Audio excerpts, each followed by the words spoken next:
All right, let's take a look at a play here where we've got some interesting things going on offense and defense. Let's just set the stage a little bit. We've got a spread look from the offense. It's going to present 4 vertical threats to the defense. Right now, we've got a player who's motioning across the formation. So we went from having 3 vertical threats on this side and 1 on this side to now we're going to be a 2x2 in terms of vertical threats. From the defense, we're getting basically a quarters look from the defense. We're getting space from the corners. And you've got 2 deep safeties. So it could be soft cover 2, could be quarters. We definitely disguised our coverages a fair amount in the spring game. So let's just take a look at what happens here as this develops a little bit.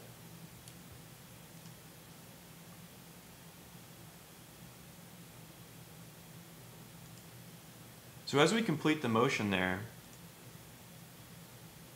you may just notice, and the ball is snapped there, you may just have noticed that the safety adjusted his alignment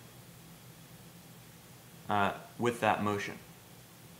So what Gilbert should be reading here is, okay, on this side of the ball, I've got these 2 vertical threats.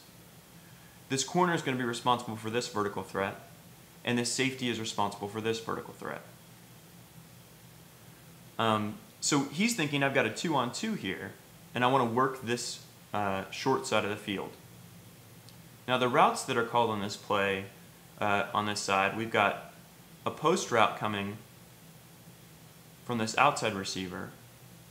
So he wants to push this corner, and then he wants to work inside. Then we've got a flat route developing from this receiver.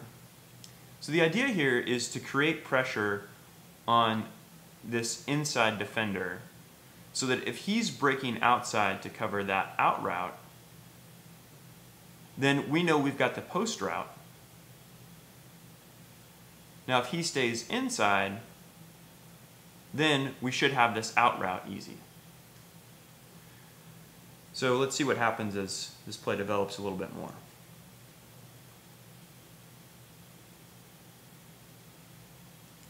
So, Gilbert takes a 3-step drop, but what's developed is, instead of being a 2-on-2 like we initially thought, this defender dropped off the line, and this was actually a fire zone look from the defense. Let's just take that back and look at it again. So if you're watching the defense here, it looks like we're presenting 4 pass rushers, but then we're bringing in a blitz here. So Gilbert's thinking, I've got pressure, I need to take that 3-step drop and fire the ball. But this defender dropping off changes the dynamic on the short side, because in this fire zone, he's going to be the hot 2 defender. He is responsible for the hot route to the number 2 receiver, which means that the read on this defender is no longer valid. We can't tell which route we should throw to just by reading this safety.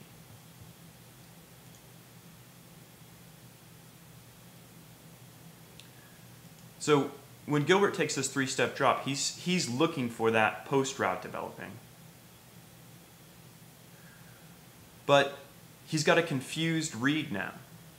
Now, he has this 3-step drop, and if he throws this flat route aggressively, then we've got a pickup there.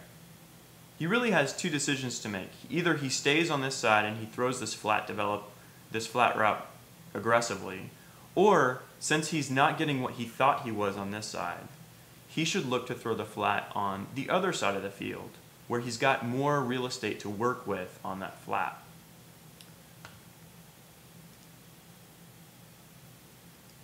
Instead, what happens is he kind of stares this route down a little bit, and this out route develops into a wheel. So as this player turns, now Gilbert's looking to throw this route into this space right here. Now what you can see is that Gilbert staring this route down has actually created a situation where these guys are breaking on the ball now that they're seeing that shift transfer from the quarterback. So if we just back up just a little bit here,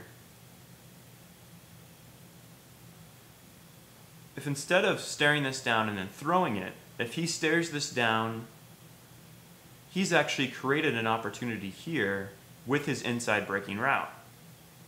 Because if he stares this down and now throws this, look at these guys, look at their body language. They have no ability to turn around and defend this route now. He's got nothing but real estate. So that's one possibility, so he could throw that ball now. Instead, by staring this down and throwing it, let's kind of see what happens. By the time that ball gets out, that space that we thought we had is really gone. Now, we still might be able to make a catch here and get a conversion for a first down. But the ball is poorly thrown. It's thrown to the outside shoulder there. It doesn't lead, and so we don't get anything out of the play. So a couple things that were interesting about that were, one, Gilbert got a confusing look from the defense. The defense did a really good job of disguising what was happening. We looked like we were in quarters coverage. He thought he had a 2-on-2. We're actually in a fire zone, and he's getting a cover 3 look, and he's not getting the read that he expects to get. So this is one of the real advantages to Diaz's defense is he is going to give the quarterback something pre-snap and but then their initial read is going to get confused. And then the other thing we notice is that, in terms of adjusting in the play, and Gilbert is not alone in this is very common for a lot of quarterbacks, he didn't adjust to the information he was getting on the fly. Instead, what he did was stuck with his initial read on the defense, and when the read was confused, he just looked to make a pass to that side. He didn't survey the field. He didn't think about the other side of the field in terms of what he had available, and he also didn't sort of use his own body language to his own advantage.